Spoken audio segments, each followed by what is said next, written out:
வணக்கம் மக்களே, என் வீடியோ பார்க்குற நீங்கள் லைக் பண்ணுங்கள், கமெண்ட் பண்ணுங்கள், ஷேர் பண்ணுங்கள். வெளியில் போய் பார்த்தா ஒரே மழைங்க, 2 மழைலாம் ஒரே மழைலாம் இருக்குங்க. பிள்ளைங்க எல்லாம் வீட்டில் இருக்காங்க. அம்மா போண்டா செஞ்சு கொடுக்கணும்னு சொன்னாங்க. வீட்டில் பார்த்தா உளுந்து மட்டும்தான் இருந்துச்சு. உளுந்து எடுத்து ஊற வச்சு ஒரு உளுத்தம் போண்டா ரெடி பண்ணியிருக்காங்க. வாங்க வீடியோக்குள்ளே போகலாம். மாவை அரைச்சி எடுத்துக்கிட்டாங்க. ஜீரகம், மிளகு, வெங்காயம், பச்சை மிளகாய், இஞ்சி, கருவேப்பிலை, மஞ்சத்தூள் எல்லாம் போட்டுக்கிட்டாங்க. முக்கியமாக நான் முருங்கைக்கீரை அதில் போட்டிருக்கேங்க. ஏன் முருங்கைக்கீரை சேர்த்துனா, முருங்கைக்கீரை போட்டால் போண்டா நல்லா சுவையாக இருக்குங்க. நீங்களும் முருங்கைக்கீரை சேர்த்து செஞ்சு பாருங்கள், நல்லாயிருக்கும். மாவு பிசைஞ்சு எடுத்துக்கிட்டேங்க. இப்போ வானலை அடுப்பில் வச்சுட்டேன்.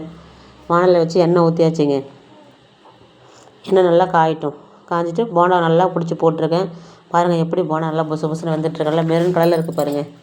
போண்டா வெந்துருச்சுங்க. போண்டாவை எடுக்க போகிறேன். எடுத்துகிட்டு அதுக்கு தேவையான ஒரு தேங்காய் சட்னி ரெடி பண்ணியிருக்கேன். ரெடி பண்ணி நான் பசங்களுக்கு கொடுத்தேன். சாப்பிட்டு நல்லாயிருக்குன்னு சொன்னாங்க. நீங்களும் ட்ரை பண்ணி பாருங்கள்.